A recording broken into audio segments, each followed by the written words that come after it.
Hello नमस्कार दोस्तों, YouTube channel पर आपका स्वागत है। आज हम करने वाले AIB 19 में आने वाले इंपॉर्टेंट MCQ क्वेश्चन सोल्व। ठीक है दोस्तों, फर्स्ट क्वेश्चन है यहाँ पे, from which date code of civil procedure 1908 came into force. कौन सी दिनांक से दीवानी प्रक्रिया संहिता 1908 को लागू की गई थी।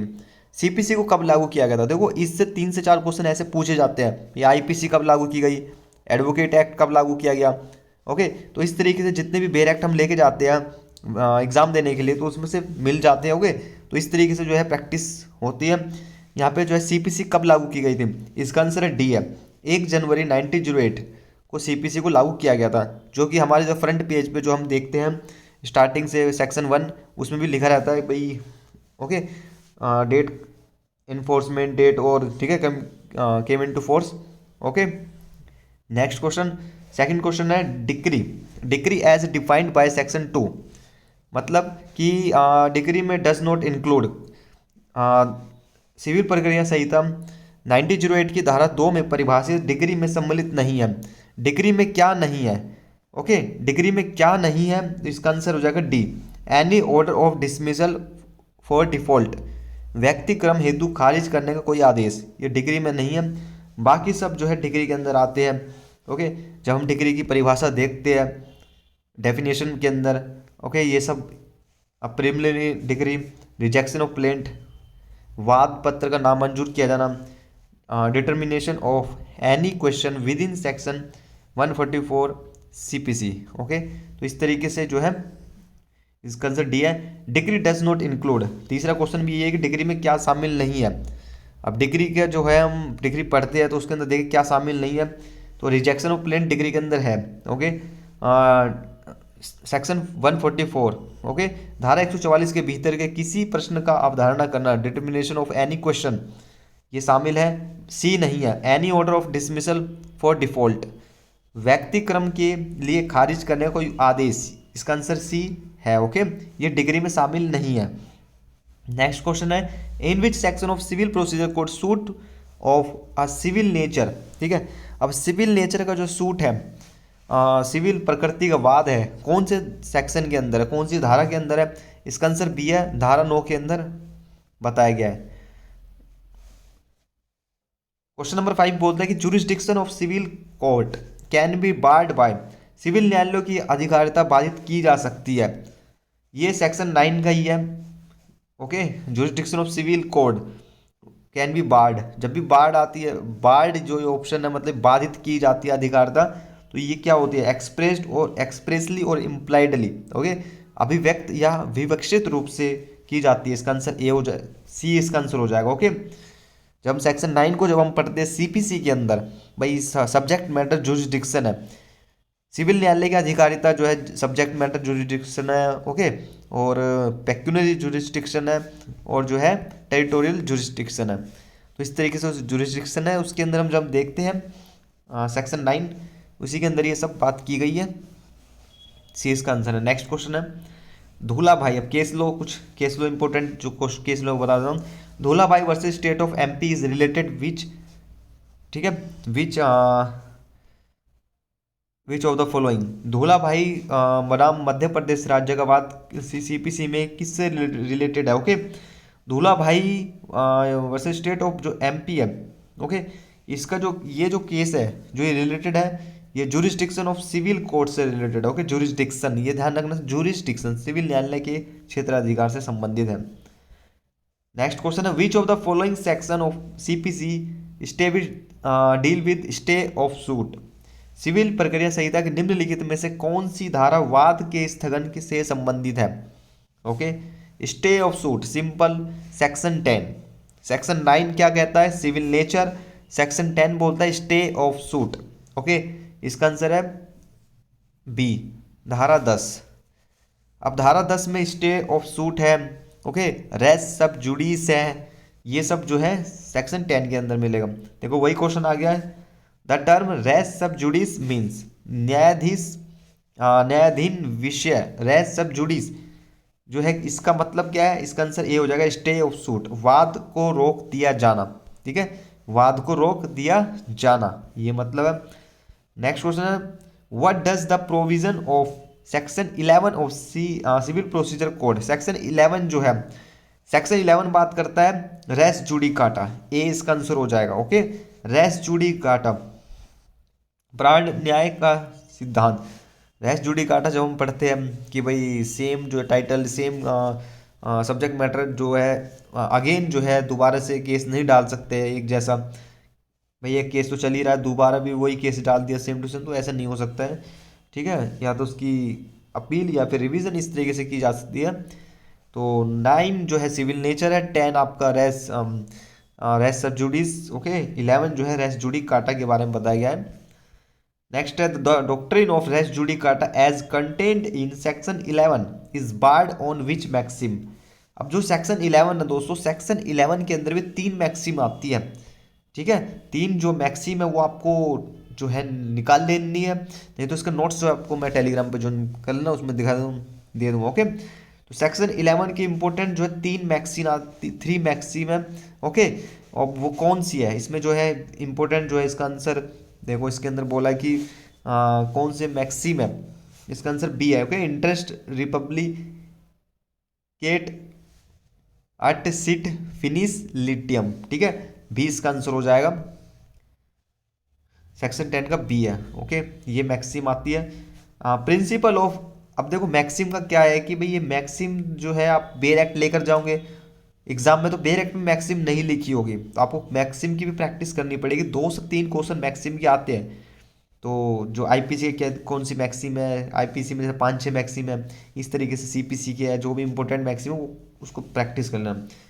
Section 11 principle of res judicata क्या है, इज ए मैंडेटरी। ठीक है, ए इसका आंसर है, मैंडेटरी है। सेक्शन 12, सेक्शन 12 क्वेश्चन नंबर 12 है रेस जुडिकाटा सेल अप्लाई, कहाँ पे अप्लाई होता है, रेस जुडिकाटा सभी पर अप्लाई होता है। बिटवीन प्लेंटिफ एंड डिफेंडेंट, एक वादी और प्रतिवादी के बीच में, बिटवीन को प्लेंटिव सह प्रतिवादियों के बीच में, बिटवीन को डिफेंडेंट सह प्रतिवादियों के बीच में, सहवादियों सह प्रतिवादियों के बीच में, मतलब ऑल अबव। ओके, ये आंसर है रेस जुडिकाटा। आगे principle res judicata does not apply. अब रेस जुडिकाटा कहाँ पे अप्लाई नहीं होता है, इसका आंसर ए है। To writ of habeas, habeas corpus. Okay, इस पर अप्लाई नहीं होता है, बाकी सब पे अप्लाई होता है, सभी रीट पे, हर चीज़ में। ओके, ये जैसे कि दे रखे हैं इन सब पे अप्लाई होता है। नेक्स्ट है principle of constructive res judicata. अब रेस जुडिकाटा के अंदर जो है एक्सप्लेनेशन होती है।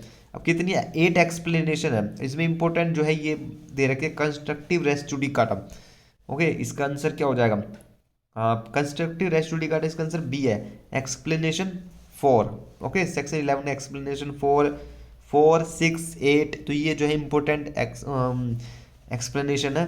ओके, नेक्स्ट क्वेश्चन है in case of Dariyao versus state of UP. अब Dariyao versus state of UP जो है कौन से किससे रिलेटेड है। ओके, ये इंपॉर्टेंट केस लो, Dariyao versus state of UP, इसका आंसर डी है, डॉक्ट्रिन ऑफ रेस जुडिकाटा। अब देखो केस लो भी जो है आपके बेयर एक्ट में नहीं दे रखे होंगे, केस लो, मैक्सिम।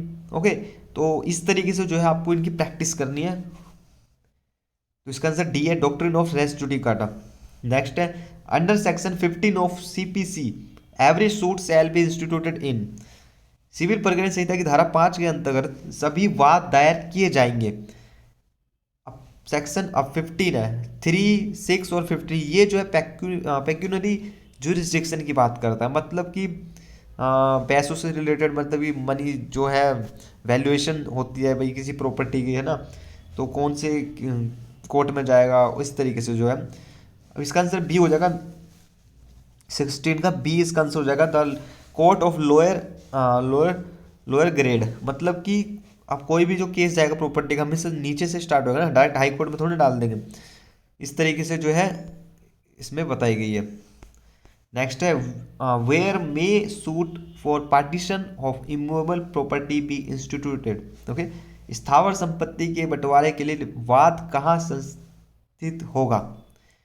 ठीक है, पार्टीशन ऑफ इमूवेबल प्रॉपर्टी। अब ये जो है सेक्शन 16 की बात कर रहे हैं, 16 के अंदर क्लोज ए, 16 के अंदर जैसे ए बी सी डी इस तरीके से एफ तक है, वो सब की पार्टीशन है। अब पार्टीशन करेंगे भाई, किसी को पार्टीशन कराना है, जमीन का बंटवारा करना है। अब उसके लिए कहा जाएगा जहाँ पे उसका सब्जेक्ट मैटर प्रॉपर्टी जो है सिचुएटेड है। ओके, जुरिस्डिक्शन कहाँ पे है? ओके, टेरिटोरियल जुरिस्डिक्शन जो बात करता है 16 से लेकर 20 के बीच में जो है बात करता है। इसका आंसर ए हो जाएगा। वेयर सब्जेक्ट मैटर और प्रॉपर्टी इज सिचुएटेड, जहाँ संबंधित वस्तु या संपत्ति स्थित है। जहाँ पे प्रॉपर्टी होगी तो वहीं उसी कोर्ट के वहाँ पे पार्टीशन के लिए जाएगा।